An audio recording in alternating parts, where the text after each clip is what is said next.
UDF ഭരണത്തിലെത്തിയാൽ Jamaat-e Islami ആഭ്യന്തര വകുപ്പ് ഭരിക്കുമെന്നും Marad ആവർത്തിക്കുമെന്നുമുള്ള AK ബാലന്റെ പ്രസ്താവനയിൽ CPM-നുള്ളിൽ ഭിന്നത. പാർട്ടിക്കുള്ളിൽ AK ബാലനെ സംസ്ഥാന സെക്രട്ടറി MB ഗോവിന്ദൻ തള്ളിപ്പറഞ്ഞു. ബാലനെ കടന്നാക്രമിച്ച പ്രതിപക്ഷ നേതാക്കൾ ഇന്നും രംഗത്ത് വന്നു. കേരളം ഭരിക്കുക ഞാൻ പറഞ്ഞല്ലോ, ജമാഅത്തെ ആയിരിക്കും ആഭ്യന്തരം കൈകാര്യം ചെയ്യുക. അവരാണ് അധികാരത്തിൽ വരുന്നത്.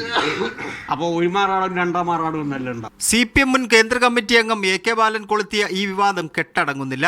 ബാലന്റെ പ്രസ്താവനയോട് യോജിക്കുന്നില്ല എന്ന സൂചന ഇന്നലെ രാവിലെ തന്നെ പാർട്ടി സെക്രട്ടറി നൽകിയിരുന്നു. പാർട്ടി പറയാനുള്ള നിലപാട് പാർട്ടി പറയും. അതിന് പിന്നാലെ തിരുവനന്തപുരം ജില്ലാ കമ്മിറ്റി യോഗത്തിൽ നടന്ന ചർച്ചകൾക്കൊടുവിൽ മറുപടി പറയവേ MB ഗോവിന്ദൻ നിലപാട് വിശദീകരിച്ചു. ബാലന്റെ പ്രസ്താവന നിരുത്തരവാദപരമാണ്. സാങ്കല്പിക ചോദ്യത്തിന് സാങ്കല്പിക മറുപടി നൽകുകയായിരുന്നു എന്നാണ് വിശദീകരിച്ചത്. തന്റെ സ്വന്തം തട്ടകമായ പാലക്കാട് ജില്ലയിൽ നിന്നും ബാലന് വിമർശനമേൽക്കേണ്ടി വന്നു. പ്രധാനപ്പെട്ട പദവികളൊന്നുമില്ലാത്ത ബാലൻ പാർട്ടിയെ പ്രതിസന്ധിയിലാക്കുന്നു എന്നാണ് ചില അംഗങ്ങൾ പറഞ്ഞത്. എന്നാൽ ഇതിനെല്ലാം തള്ളിക്കളഞ്ഞുകൊണ്ട് മുഖ്യമന്ത്രി ബാലനെ ചേർത്ത് പിടിച്ചു. ഏത് വർഗീയത എന്ന പ്രശ്നമേ ഇല്ല. ഏത് വർഗീയതയായാലും നാടിനാപത്താണ് എന്ന നിലയാണ് പൊതുവെ സ്വീകരിച്ചു പോകുന്നത്. അതിന്റെ ഭാഗമായി UDF ഈ പറയുന്ന തരത്തിൽ ഒരു നിലയുണ്ടായാൽ എന്തായിരിക്കും എന്നതാണ് സഖാവ് ബാലൻ പറയാൻ ശ്രമിച്ചത് എന്നാണ് ഞാൻ കരുതുന്നത്. വർഗീയ വിഭജനത്തെ മുൻനിർത്തി തെരഞ്ഞെടുപ്പിനെ നേരിടാൻ ഒരുങ്ങുകയാണ് CPM എന്ന് രമേശ് ചെന്നിത്തല. കേരളത്തിലുണ്ടായ ഏറ്റവും ദൗർഭാഗ്യകരമായ ഒരു സംഭവമായി. ആ മുറിവിൽ വീണ്ടും വീണ്ടും മുളക് തേക്കുന്ന ജോലിയാണ് കേരളത്തിന്റെ മുഖ്യമന്ത്രി ഇപ്പോൾ ചെയ്തുകൊണ്ടിരിക്കുന്നത്. AK ബാലനെതിരെ കലാപാഹ്വാനത്തിന് കേസെടുക്കണമെന്ന് K മുരളീധരൻ ആവശ്യപ്പെട്ടു. മീഡിയ 1 തിരുവനന്തപുരം. UDF അധികാരത്തിലെത്തിയാൽ മാറാട് കലാപം ആവർത്തിക്കുമെന്ന CPM നേതാവ് AK ബാലന്റെ പ്രസ്താവനയ്ക്കെതിരെ സമസ്ത AP വിഭാഗം. വർഗീയ പരാമർശം ആര് പറഞ്ഞാലും അത് അംഗീകരിക്കാനാകില്ല എന്ന് Kerala Muslim Jamaath general secretary Ibrahim Khaleel Bukhari media 1-നോട് പറഞ്ഞു. നിയമസഭാ തെരഞ്ഞെടുപ്പിലെ നിലപാട് ആ സമയത്ത് പ്രഖ്യാപിക്കും. നേരത്തെ സഹകരിക്കാതിരുന്ന മുസ്ലിം ലീഗ് ഇപ്പോൾ നിലപാട് മാറ്റിയെന്നും വൈകാതെ സുന്നി ഐക്യം യാഥാർത്ഥ്യമാകുമെന്നും ഖലീൽ തങ്ങൾ പറഞ്ഞു. അത് ഏത് ഭാഗത്തു നിന്നാണെങ്കിലും ശരി, വർഗീയതയും വിഭാഗ്യതയും വിദ്വേഷവും വൈരാഗ്യം ഉണ്ടാകുന്ന ഒരു പ്രസ്താവനയും ആർക്കും നല്ലതല്ല. നേരത്തെ ഉണർത്തിയ പോലെ ഈ വിഭാഗീയതയുടെയും വർഗീയതയുടെയും വിദ്വേഷത്തിൻ്റെയും വിത്ത് ഈ കേരള മണ്ണിൽ മുളക്കൂല എന്നത് കഴിഞ്ഞ കാല അനുഭവങ്ങളാണ്. കേരളത്തിലെ ഏറ്റവും പ്രബല ശക്തിയാണ് കേരള മുസ്ലിം ജമാഅത്ത്. നയിക്കുന്ന ഈ സംഘടന സ്വാഭാവികമായിട്ട് ഒരു ഇലക്ഷൻ വരുന്ന ഒരു സമയമാണ്. എങ്ങനെയായിരിക്കും ഇതിന്റെ സമീപനം? എങ്ങനെയാണ് ഈ ഒരു നിലപാട് ഈ സാഹചര്യത്തിൽ ആർക്കൊപ്പം നിൽക്കും? അപ്പോൾ അതാത് ലാസ്റ്റ് സ്റ്റേജിലുള്ള സാഹചര്യങ്ങൾ പൂർണ്ണമായും വിലയിരുത്തി ഞങ്ങൾ അപെക്സ് ബോഡി കൂടി ചർച്ച ചെയ്ത് ഞങ്ങൾ പാർട്ടിയുമായി ഞങ്ങൾ ചർച്ച നടത്തി ഞങ്ങൾ വ്യക്തമായ തീരുമാനമെടുക്കും. CPM തിരുവനന്തപുരം ജില്ലാ കമ്മിറ്റിയിൽ വെള്ളാപ്പള്ളി നടേശനെതിരെ രൂക്ഷ വിമർശനം. വർഗീയ പരാമർശം ആവർത്തിക്കുന്ന വെള്ളാപ്പള്ളിയെ പിന്തുണച്ചാൽ ഇനിയും തിരിച്ചടിയുണ്ടാകുമെന്ന് അംഗങ്ങൾ ചൂണ്ടിക്കാട്ടി. വർഗീയ വിഭജനത്തിനാണ് വെള്ളാപ്പള്ളി തുടക്കം കുറിച്ചതെന്നും വിമർശനമുയർന്നു. സംസ്ഥാന സെക്രട്ടറി MB ഗോവിന്ദൻ കൂടി പങ്കെടുത്ത യോഗത്തിലായിരുന്നു വിമർശനം.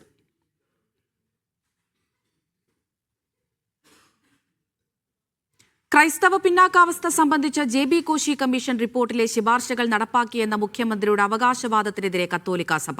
ക്രൈസ്തവർ പോഴന്മാരാണ് എന്ന രീതിയിലാണ് മുഖ്യമന്ത്രി സംസാരിക്കുന്നതെന്ന് സഭാ മുഖപത്രം ദീപിക കുറ്റപ്പെടുത്തി. കമ്മീഷൻ ശുപാർശകളിൽ സർക്കാർ നടപ്പാക്കിയ ഒരു കാര്യത്തെക്കുറിച്ചും ക്രൈസ്തവർക്ക് അറിയില്ല. തെരഞ്ഞെടുപ്പിൽ പ്രതികരിക്കുമെന്ന മുന്നറിയിപ്പും സഭാ മുഖപത്രത്തിലുണ്ട്.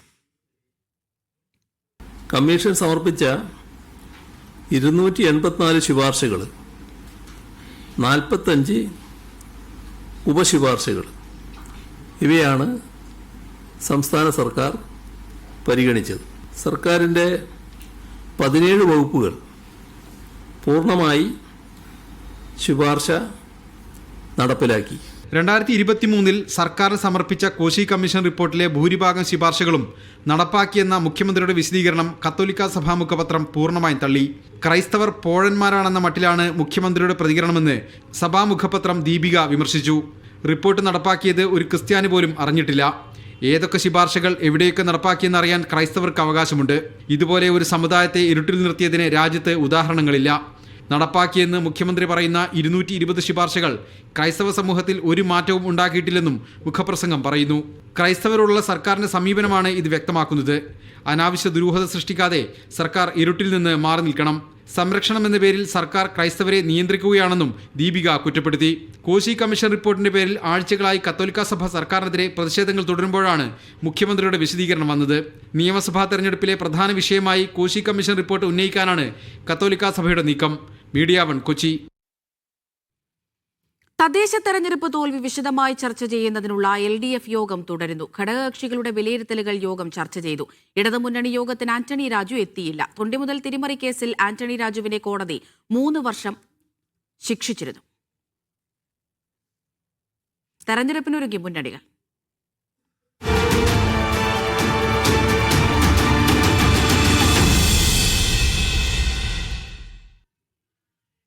കൊല്ലം നിയമസഭാ സീറ്റ് നിലനിർത്താൻ ധനമന്ത്രി KN ബാലഗോപാലിനെ മത്സരിപ്പിക്കാൻ CPM-ൽ ആലോചന. നിലവിലെ MLA M. മുകേഷിന് ഇനി അവസരം നൽകിയേക്കില്ല. ബാലഗോപാലിന് പുറമെ 4 പേർ പാർട്ടിയുടെ പരിഗണനയിലുണ്ട്.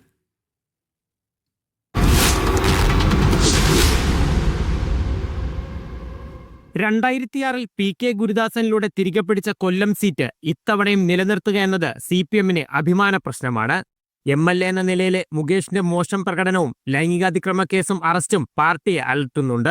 മുകേഷിനെ മാറ്റി സീറ്റ് കൈവിട്ടു പോകാതെ നിലനിർത്താൻ 5 പേർക്കാണ് പ്രധാന സാധ്യത. കൊട്ടാരക്കരയിൽ നിന്ന് മാറ്റി മന്ത്രി KN ബാലഗോപാൽ കൊല്ലത്തെത്തിയാലും അത്ഭുതപ്പെടേണ്ടതില്ല. അങ്ങനെയെങ്കിൽ 2 സീറ്റും നഷ്ടപ്പെടില്ലെന്ന് നേതൃത്വം കണക്ക് കൂട്ടുന്നു. അതല്ലെങ്കിൽ ജില്ലാ ആക്ടിംഗ് സെക്രട്ടറിയും CITU നേതാവുമായ S. ജയമോഹൻ, ജില്ലാ പഞ്ചായത്ത് മുൻ പ്രസിഡന്റും ജില്ലാ കമ്മിറ്റി അംഗവുമായ PK ഗോപൻ എന്നിവരിലേക്കെത്തും. വനിതയെ പരിഗണിക്കാനാണ് നീക്കമെങ്കിൽ CPM കേന്ദ്ര കമ്മിറ്റി അംഗവും മാവേലിക്കര മുൻ MP-യുമായിരുന്ന CS സുജാതയ്ക്കാണ് മുൻഗണന. സംസ്ഥാന കമ്മിറ്റി അംഗവും യുവജന കമ്മീഷൻ മുൻ ചെയർപേഴ്സണുമായിരുന്ന ചിന്താ ജെറോമിന്റെ പേരും നേതാക്കൾ മുന്നോട്ട് വയ്ക്കുന്നു. സംസ്ഥാന നേതൃത്വം അനുകൂല തീരുമാനമെടുത്താൽ മാത്രമാകും മുകേഷിന് ഇനിയൊരു അവസരം. ഇവരാരുമല്ലാതെ സർപ്രൈസ് സ്ഥാനാർത്ഥിയായി മറ്റൊരു സിനിമാ താരവും പരിഗണനയിലുണ്ട്. 2021 ശക്തമായ ഇടതു തരംഗത്തിൽ നേരിയ ഭൂരിപക്ഷത്തിൽ മാത്രമാണ് മണ്ഡലം നിലനിർത്താനായത്. മന്ത്രി KN ബാലഗോപാൽ ഇവിടേക്ക് എത്തിക്കഴിഞ്ഞാൽ വിജയം ഉറപ്പെന്ന് നേതാക്കൾ പ്രതീക്ഷിക്കുന്നു. കൊല്ലത്ത് നിന്ന് ലിജോ റോളൻസ്, മീഡിയ 1. CMP നേതാവ് CP ജോൺ തിരുവമ്പാടിയിൽ മത്സരിക്കാൻ സാധ്യത. സീറ്റ് മുസ്ലിം ലീഗ് വിട്ടു നൽകുന്നതനുസരിച്ചാകും തീരുമാനം. കുന്നമംഗലം, ബേപ്പൂർ സീറ്റുകൾ ലീഗും കോൺഗ്രസും വെച്ചുമാറിയേക്കും. കുന്നമംഗലം CMPക്ക് കൊടുത്ത നെന്മാറ കോൺഗ്രസ് ഏറ്റെടുക്കുന്നതും ആലോചനയിലുണ്ട്. മുസ്ലിം ലീഗ് മത്സരിക്കുന്ന തിരുവമ്പാടി സീറ്റ് ഏറ്റെടുക്കണമെന്ന ആഗ്രഹം കോൺഗ്രസിനുണ്ട്. സാമുദായിക സമവാക്യം പരിഗണിച്ച് സ്ഥാനാർത്ഥിയെ നിർണയിച്ചാൽ വിജയം ഉറപ്പെന്നാണ് കോൺഗ്രസ് കരുതുന്നത്. എന്നാൽ സീറ്റ് വിട്ടുകൊടുക്കുന്നതിൽ ലീഗിൽ കടുത്ത അഭിപ്രായ വ്യത്യാസമുണ്ട്. മണ്ഡലത്തിൽ മത്സരിക്കാനായി CK കാസിം അടക്കം നേതാക്കളും തയ്യാറെടുപ്പിലാണ്. താമരശ്ശേരി രൂപതയുമായി നല്ല ബന്ധം ലീഗ് സൂക്ഷിക്കുന്നതിനാൽ വിജയസാധ്യതയ്ക്ക് കോട്ടം തട്ടില്ലെന്നാണ് ലീഗ് കണക്കുകൂട്ടൽ. CP ജോണിന് വേണ്ടി തിരുവമ്പാടി സീറ്റ് ലീഗിനോട് ചോദിക്കാൻ CMP ആലോചിക്കുന്നുണ്ട്. മുന്നണി ബന്ധവും CP ജോണിനുള്ള താൽപര്യവും പരിഗണിച്ചുകൊണ്ട് ആവശ്യം ലീഗ് അനുഭാവപൂർവ്വം പരിഗണിക്കുമെന്നാണ് CMP കരുതുന്നത്. കുന്നമംഗലവും ബേപ്പൂരുമാണ് വെച്ചുമാറ്റം ഉണ്ടാകാനിടയുള്ള കോഴിക്കോട്ടെ മറ്റു സീറ്റുകൾ. നിലവിൽ കുന്നമംഗലത്ത് ലീഗും ബേപ്പൂരിൽ കോൺഗ്രസുമാണ് മത്സരിക്കുന്നത്. ബേപ്പൂർ സീറ്റ് PV അൻവറിന് നൽകാനാണ് UDF-ലെ പ്രാഥമികമായ ധാരണ. അൻവർ വന്നില്ലെങ്കിൽ ബേപ്പൂർ സീറ്റ് ലീഗിന് നൽകി കുന്നമംഗലം ഏറ്റെടുക്കാൻ കോൺഗ്രസിൽ ആലോചനയുണ്ട്. കുന്നമംഗലം സീറ്റ് CMPക്ക് കൊടുത്ത് പാലക്കാട്ടെ നെന്മാറ ഏറ്റെടുക്കാനും കോൺഗ്രസിൽ ആലോചനയുണ്ട്. കുന്നമംഗലം സീറ്റ് CMPക്ക് ലഭിച്ചാൽ MVR ക്യാൻസർ സെന്റർ ചെയർമാനും പ്രമുഖ സഹകാരിയുമായ CN വിജയകൃഷ്ണനാകും സ്ഥാനാർത്ഥി. CP ജോൺ കോഴിക്കോട്ടേക്കില്ലെങ്കിൽ മാത്രമേ ഈ മാറ്റമുണ്ടാകൂ. 2021 നിയമസഭാ തെരഞ്ഞെടുപ്പിൽ 13-ൽ 2 സീറ്റുകളിൽ മാത്രമാണ് UDF-ന് വിജയിക്കാനായത്. തദ്ദേശ തെരഞ്ഞെടുപ്പിലെ മികച്ച ട്രെൻഡ് നിലനിർത്താനായാൽ 8 മുതൽ 10 വരെ സീറ്റ് വിജയിക്കാമെന്നാണ് ഇപ്പോഴത്തെ കണക്കുകൂട്ടൽ. വിജയസാധ്യത മുൻനിർത്തിയുള്ള സീറ്റ് വെച്ചുമാറ്റവും മറ്റ് സമവാക്യങ്ങളുമാണ് ഇപ്പോൾ നേതാക്കൾ പരിഗണിക്കുന്നത്. ജിജീഷ് കേസിക്കൊപ്പം മുഹമ്മദ് അസ്ലം, മീഡിയ 1, കോഴിക്കോട്. നിയമസഭാ തെരഞ്ഞെടുപ്പിൽ കുട്ടനാട് സീറ്റ് NCPക്ക് തന്നെയെന്ന് NCP സംസ്ഥാന പ്രസിഡന്റ് തോമസ് കെ തോമസ്. ഘടകകക്ഷികളുടെ സീറ്റുകൾ CPM ഏറ്റെടുക്കില്ല. സിറ്റിംഗ് സീറ്റിൽ ഘടകകക്ഷികൾ തന്നെ മത്സരിക്കുമെന്നും തോമസ് കെ തോമസ് പറഞ്ഞു. MLA-മാർ മത്സരിക്കണമെന്നാണ് ദേശീയ നേതൃത്വത്തിന്റെ തീരുമാനമെന്ന് AK ശശീന്ദ്രനും പ്രതികരിച്ചു. അത് നേരത്തെ NCPയുടെ സീറ്റാണല്ലോ, അതിനകത്ത് പിന്നെ ഒരു തീരുമാനങ്ങളൊന്നുമില്ലല്ലോ. അത് ആരാധന മുഖ്യമന്ത്രി വിഷയം നേരത്തെ സംസാരിച്ചിട്ടുള്ളതാണ്. പിന്നെ ഘടകകക്ഷിക്ക് തന്നിരിക്കുന്ന സീറ്റ് ഒരിക്കലും LDF-ഓ CPM-ഓ CPI-യോ ഒന്നും എടുക്കാൻ പറ്റത്തില്ല. അതൊക്കെ ഘടകകക്ഷിക്കുള്ള സീറ്റാണ്. അത് തെറ്റായ റിപ്പോർട്ടാണ്. ഒരു തർക്കവും ഇവിടെ ഉണ്ടായിട്ടില്ല. പ്രത്യേകിച്ചും സ്ഥാനാർത്ഥിത്വം സംബന്ധിച്ച് ഞാൻ പറഞ്ഞല്ലോ, 14 ജില്ലാ പ്രസിഡന്റുമാർ സംസാരിച്ചപ്പോൾ അതൊക്കെ കേന്ദ്ര സംസ്ഥാന നേതാക്കൾ തീരുമാനിക്കേണ്ടതാണ് എന്ന അഭിപ്രായ പ്രകടനം നടത്തിയിട്ടത്. ഈ 2-3 സീറ്റുകളിലും മത്സരിക്കുന്ന കാര്യത്തിൽ പ്രാദേശിക തല ചർച്ച അനാവശ്യവും ഒഴിവാക്കപ്പെടേണ്ടതുമാണ്. ഇവരാണ് തീരുമാനിക്കേണ്ടതെന്നാണ് പറഞ്ഞിട്ടുള്ളത്. പാലക്കാട് DCC പ്രസിഡന്റിനെതിരെ പോസ്റ്ററുകൾ. DCC ഓഫീസിന് മുന്നിലാണ് A. തങ്കപ്പനെതിരെ പോസ്റ്ററുകൾ പ്രത്യക്ഷപ്പെട്ടത്. സ്വന്തം ഭാര്യയുടെ വോട്ട് പോലും കിട്ടാത്ത തങ്കപ്പനെ പാലക്കാടിന് വേണ്ട എന്നും പാർട്ടി ഓഫീസിന്റെ സ്ഥലം മറിച്ചുവിറ്റ തങ്കപ്പനെ പുറത്താക്കണമെന്നും പോസ്റ്ററിൽ പറയുന്നു. വരുന്ന നിയമസഭാ തെരഞ്ഞെടുപ്പിൽ തങ്കപ്പൻ പാലക്കാട് മത്സരിക്കുമെന്ന വിവരം പുറത്തുവന്നിരുന്നു. ഇതിന് പിന്നാലെയാണ് പോസ്റ്ററുകൾ. ആഗോള അയ്യപ്പ സംഗമം നടത്തിയതിന്റെ വരവ് ചെലവ് കണക്കുകൾ ഹൈക്കോടതിയിൽ സമർപ്പിക്കാൻ അടിയന്തര യോഗം വിളിച്ച് തിരുവിതാംകൂർ ദേവസ്വം ബോർഡ്. സ്പോൺസർഷിപ്പിലൂടെ പ്രതീക്ഷിച്ച തുക കിട്ടിയില്ലെന്നും പലർക്കും തുക നൽകാനുണ്ടെന്നും Devaswom board president K Jayakumar പറഞ്ഞു. കണക്ക് സമർപ്പിക്കാത്തതിൽ കഴിഞ്ഞ ദിവസം ദേവസ്വം ബോർഡിനെ ഹൈക്കോടതി രൂക്ഷമായി വിമർശിച്ചിരുന്നു. PS പ്രശാന്ത് തിരുവിതാംകൂർ ദേവസ്വം ബോർഡ് പ്രസിഡന്റായിരിക്കെ കഴിഞ്ഞ സെപ്റ്റംബർ 20 പമ്പയിലായിരുന്നു ആഗോള അയ്യപ്പ സംഗമം നടന്നത്. സംഗമത്തിന് അനുമതി നൽകിയപ്പോൾ പരിപാടി പൂർത്തിയായി 45 ദിവസത്തിനകം കണക്കറിയിക്കണമെന്നായിരുന്നു ഹൈക്കോടതിയുടെ നിർദ്ദേശം. വരവ് ചെലവ് കണക്ക് നൽകാത്തതിൽ തിരുവിതാംകൂർ ദേവസ്വം ബോർഡിന് ഹൈക്കോടതിയുടെ വിമർശനമുണ്ടായതോടെയാണ് അടിയന്തര യോഗം വിളിക്കാൻ നിലവിലെ പ്രസിഡന്റ് കെ ജയകുമാർ തീരുമാനിച്ചത്. എനിക്ക് തോന്നുന്നത് സ്പോൺസർഷിപ്പിൽ വിചാരിച്ച പൈസ കിട്ടാത്ത പ്രശ്നങ്ങളൊക്കെ ഉണ്ട്. എന്തായാലും അടിയന്തരമായിട്ടൊരു യോഗം നടത്തി സ്പോൺസർഷിപ്പ് സംബന്ധിച്ചവരിൽ നിന്ന് പണം വാങ്ങണം. കൊടുത്തു തീർക്കേണ്ടടുത്ത് കൊടുത്തു തീർക്കാനുണ്ട്. പലരും പൈസ ചോദിക്കുന്നുണ്ട്. എല്ലാവരുടെയും മീറ്റിംഗ് വിളിച്ചു കൂട്ടി ചെലവ് ചുരുക്കിയും വരുമാനം വർദ്ധിപ്പിച്ചും ആ കണക്ക് തീർത്ത് അത് അക്കൗണ്ട് ക്ലോസ് ചെയ്യണം തന്നെയാണ്. കണക്കറിയിക്കാൻ ബോർഡിന് 1 മാസത്തെ സാവകാശമാണ് ഹൈക്കോടതി കഴിഞ്ഞ ദിവസം നൽകിയത്. ആഗോള അയ്യപ്പ സംഗമത്തിന്റെ നടത്തിപ്പ് കരാറുണ്ടായിരുന്ന ഊരാളുങ്കലിന് കീഴിലെ IIIC കമ്പനി ഇതുവരെ ദേവസ്വം ബോർഡിന് കണക്ക് സമർപ്പിച്ചിട്ടില്ല. സംഗമത്തിൽ കലാപരിപാടി നടത്തിയവർക്കടക്കം ബോർഡ് പണം നൽകാനുണ്ട്. സ്പോൺസർഷിപ്പ് വഴി 4 കോടി രൂപ കിട്ടിയെന്നാണ് മുൻ ബോർഡ് പറയുന്നത്. RB Sanu, media 1, Thiruvananthapuram. പാലക്കാട് മലമ്പുഴയിൽ വിദ്യാർത്ഥിയെ മദ്യം നൽകി പീഡിപ്പിച്ച അധ്യാപകൻ കൂടുതൽ വിദ്യാർത്ഥികളെ പീഡനത്തിനിരയാക്കിയെന്ന് പരാതി. 5 വിദ്യാർത്ഥികളുടെ പരാതിയിൽ മലമ്പുഴ പോലീസ് കേസെടുത്തു. അധ്യാപകന്റെ ഫോണിൽ നിന്ന് കുട്ടികളുടെ അശ്ലീല ദൃശ്യങ്ങളും അന്വേഷണ സംഘം കണ്ടെത്തി. ഫോൺ ശാസ്ത്രീയ പരിശോധനയ്ക്കായി അയച്ചു. വിദ്യാർത്ഥിക്ക് മദ്യം നൽകി പീഡിപ്പിച്ച സംഭവത്തിൽ അന്വേഷണ സംഘം അധ്യാപകന്റെ ഫോൺ പരിശോധിച്ചപ്പോഴാണ് കുട്ടികളുടെ അശ്ലീല ദൃശ്യങ്ങൾ കണ്ടെത്തിയത്. പ്രതി ഈ ദൃശ്യങ്ങൾ ദുരുപയോഗം ചെയ്തിട്ടുണ്ടോ എന്ന് കണ്ടെത്തുന്നതിനായി സൈബർ ക്രൈം വിഭാഗത്തിന് ഫോൺ കൈമാറി. അതിനിടെ അധ്യാപകനെതിരെ പരാതിയുമായി കൂടുതൽ വിദ്യാർത്ഥികൾ രംഗത്തെത്തി. CWC നടത്തിയ കൗൺസിലിംഗിലാണ് വിദ്യാർത്ഥികൾ തങ്ങൾ നേരിട്ട ദുരനുഭവങ്ങൾ തുറന്നു പറഞ്ഞത്. ഇയാൾ സ്കൂളിൽ വെച്ചും ലൈംഗിക അതിക്രമം നടത്തിയതായി കുട്ടികൾ മൊഴി നൽകി. ചില കുട്ടികളെ അധ്യാപകൻ താമസിക്കുന്ന സ്ഥലത്തെത്തിച്ചും പീഡിപ്പിച്ചു. UP ക്ലാസുകളിലെ വിദ്യാർത്ഥികളാണ് ലൈംഗിക പീഡനത്തിന് ഇരയായത്. ഇതുവരെ 5 കുട്ടികൾ പരാതിയുമായി രംഗത്തെത്തി. ഇവരുടെ പരാതിയിലും മലമ്പുഴ പോലീസ് കേസെടുത്തു. വിഷയത്തിൽ കൂടുതൽ പരാതികൾ വരാനും സാധ്യതയുണ്ട്. മീഡിയ 1, പാലക്കാട്. ജനനായകന് ആശ്വാസം.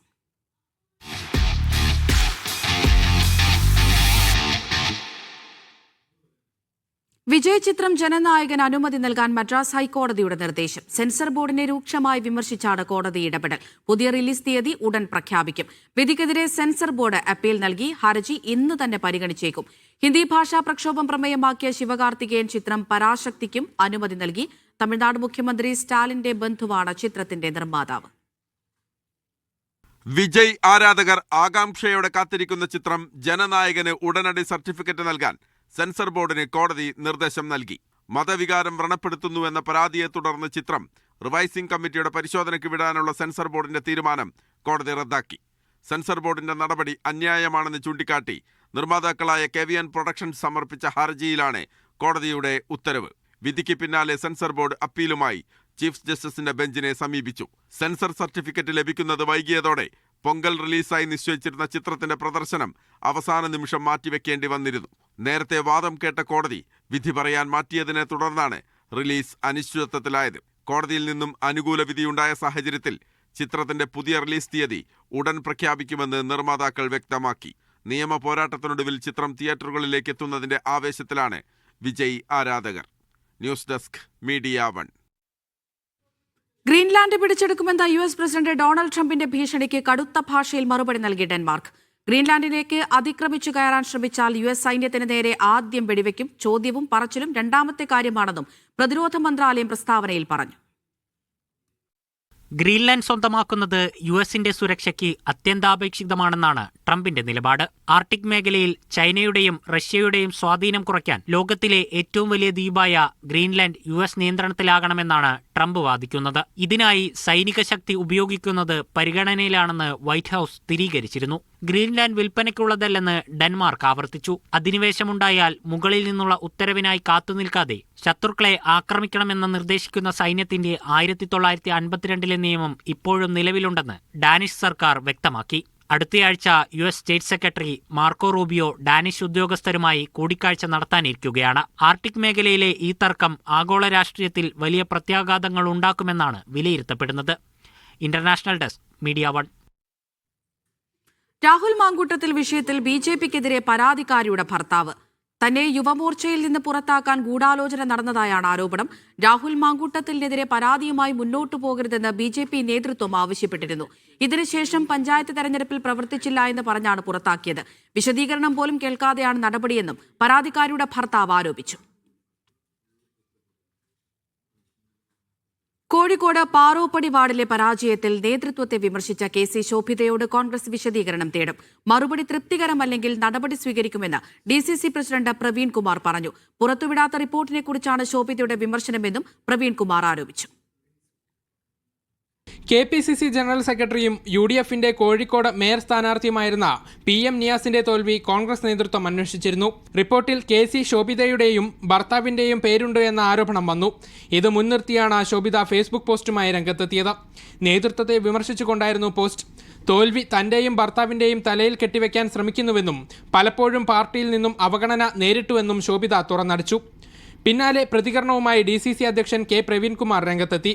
പാറോപ്പടിയിലെ തോൽവിയിൽ താൻ റിപ്പോർട്ട് പുറത്തുവിട്ടിട്ടില്ല എന്നും ഇതറിയാതെയുള്ള പ്രചരണങ്ങൾ സമൂഹമാധ്യമങ്ങളിൽ നടത്തരുതെന്നും പ്രവീൺകുമാർ പറഞ്ഞു.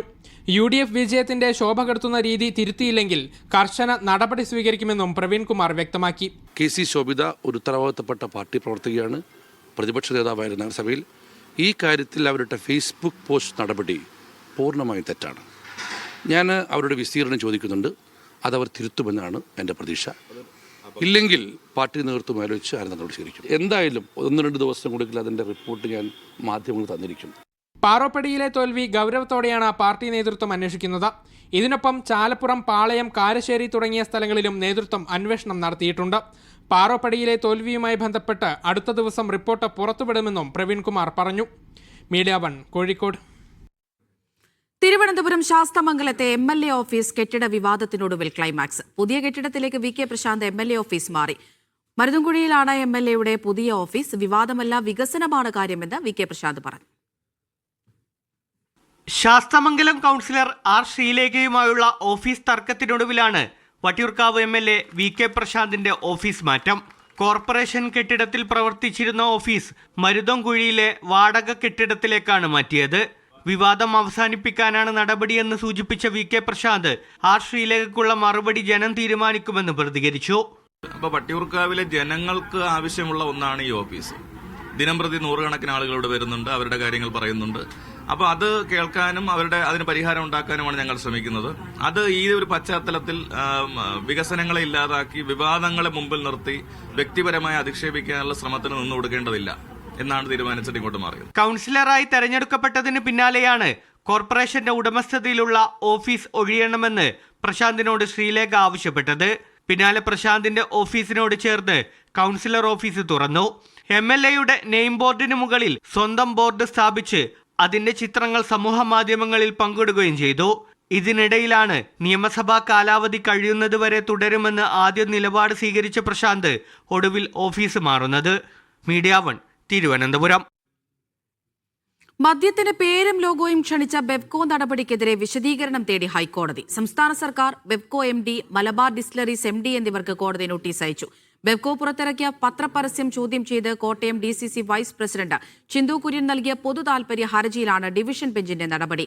പേരും ലോഗോയും ക്ഷണിച്ച് സമ്മാനം പ്രഖ്യാപിച്ച നടപടി മദ്യം പരസ്യം ചെയ്യരുത് എന്ന കേരള അബ്കാരി ആക്ടിന്റെ ലംഘനമാണെന്നും മദ്യ ഉപഭോഗം പ്രോത്സാഹിപ്പിക്കുന്നതാണ് എന്നുമുള്ള ഹർജിക്കാരന്റെ വാദം കോടതി അംഗീകരിച്ചു. ഈ മാസം 20-ന് വിഷയം കോടതി വീണ്ടും പരിഗണിക്കും. കേസ് ഒഴിവാക്കാൻ കൈക്കൂലി വാങ്ങിയെന്ന പരാതിയിൽ സസ്പെൻഡ് ചെയ്യപ്പെട്ട പോലീസുകാർക്കെതിരെ വിജിലൻസ് കേസെടുക്കും. കുറുപ്പമ്പടി സ്റ്റേഷനിലെ SI Abdul Rauf, civil police ഓഫീസർമാരായ ഷഫീഖ്, സഞ്ജു ജോസഫ്, സക്കീർ എന്നിവരെയായിരുന്നു എറണാകുളം റൂറൽ SP സസ്പെൻഡ് ചെയ്തത്. ആഭ്യന്തര അന്വേഷണം ആരംഭിച്ചതിന് പിന്നാലെ വിജിലൻസ് സ്റ്റേഷനിൽ മിന്നൽ പരിശോധന നടത്തിയിരുന്നു. ഓൺലൈൻ തട്ടിപ്പ് കേസ് അന്വേഷിക്കാൻ വന്ന ഗുജറാത്ത് പോലീസിനൊപ്പം ചേർന്ന യുവാക്കളിൽ നിന്ന് 6.6 ലക്ഷം രൂപ തട്ടിയെടുത്തു എന്നാണ് കേസ്. കൈക്കൂലിയുടെ പങ്ക് പറ്റിയ ഗുജറാത്ത് പോലീസ് സേനയിലെ ഉദ്യോഗസ്ഥരെ ചോദ്യം ചെയ്യാൻ അനുമതി തേടാൻ വിജിലൻസ് തീരുമാനിച്ചിട്ടുണ്ട്. കുറുപ്പംപടി SHOയുടെ പങ്കും വിജിലൻസ് അന്വേഷിക്കും. തിരുവനന്തപുരം ആര്യനാട് ജപ്തിയെ തുടർന്ന് 5 മാസം പ്രായമായ കുഞ്ഞടക്കം പെരുവഴിയിലായ സംഭവത്തിൽ ഇടപെട്ട് ബാലാവകാശ കമ്മീഷൻ. ബാങ്ക് മാനേജറുമായി ചർച്ച നടത്തി. കുടുംബത്തിന് വീട് തുറന്നു നൽകും. മീഡിയ 1 വാർത്തയെ തുടർന്നാണ് ബാലാവകാശ കമ്മീഷന്റെ ഇടപെടൽ. ആര്യനാട് പറണ്ടോട് നിഹാസിന്റെ വീടാണ് ഇന്നലെ ഉച്ചയോടെ ജപ്തി ചെയ്തത്. തെരുവുനായ ആക്രമണത്തിനെതിരെ സ്വമേധയാ സ്വീകരിച്ച ഹർജിയിൽ മൃഗസ്നേഹികൾക്കെതിരെ കടുത്ത വിമർശനമുയർത്തി സുപ്രീംകോടതി. ഗോൾഡി എന്ന തെരുവുനായയെ ഡൽഹി എയിംസ് ആശുപത്രിയിൽ വളർത്തുന്നുവെന്ന മൃഗസ്നേഹികളുടെ വാദത്തിലായിരുന്നു വിമർശനം. ചോര കുടിക്കുന്ന ചെറുജീവികൾ തെരുവുനായയുടെ ശരീരത്തിൽ ഉണ്ടാകാമെന്ന് കോടതി ചൂണ്ടിക്കാട്ടി. അണുബാധയുള്ള നായകൾ ആശുപത്രിയിൽ അപകടകരമായ സാഹചര്യമുണ്ടാക്കും. ആശുപത്രി പരിസരത്തെ തെരുവുനായകളെ മഹത്വവൽക്കരിക്കരുതെന്നും താക്കീത് നൽകി.